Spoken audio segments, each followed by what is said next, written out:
Hi everyone, তো চলে এসেছি আবার একটা ছোট্ট মিনি ব্লগ নিয়ে। তো আমার ভাইপো ফোন করেছিল, বললো কি চল একটু ঘুরে আসি।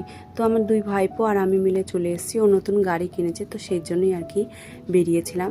তো এখন এসেছি হচ্ছে মহানন্দা ব্রিজের এখানটাতে। দেখবে এই নদীর পাড়ের এখানটাতে একটু হাওয়া থাকে, বেশ ভালোই লাগে। তো চলো তোমাদের সাথে আজকে আমার একটা মনের কথা শেয়ার করি। দেখবে পাড়ায় কিছু কিছু পাবলিক থাকে যারা হচ্ছে অন্যের মেয়ে কী করছে, অন্যের মেয়ে কেন এখনও বিয়ে করছে না, অন্যের মেয়ে কেন এত ঘুরে বেড়ায়, এইসব নিয়ে অনেক কিউরিয়াসিটি থাকে। তো সেই সব পাবলিককে আমার মাঝে মাঝে মনে হয় বলতে যে কেন তোমরা আমার বিয়ে নিয়ে এত মাথা ব্যথা, আমার বিয়েতে কি নেকলেসটা দেবে?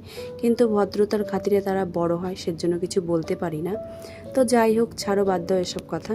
তো আমরা হচ্ছে নদীর পাড়ে একটু দাঁড়িয়েছিলাম, দাঁড়িয়ে এখন দেখো বিজেপির এখানটাতে এসছি। তো এখানটাতে আর দাঁড়াইনি, এমনি একটু ঘুরে এখন হচ্ছে আইসক্রিম খেয়ে তারপরে বাড়ি চলে যাব। তো চলো, ভিডিওটা কেমন লাগলো জানিও, ভালো লাগলে লাইক কমেন্ট শেয়ার করে দিও। সবাই ভালো থেকো, সুস্থ থেকো। দেখা হচ্ছে নেক্সট ব্লগে। টাটা।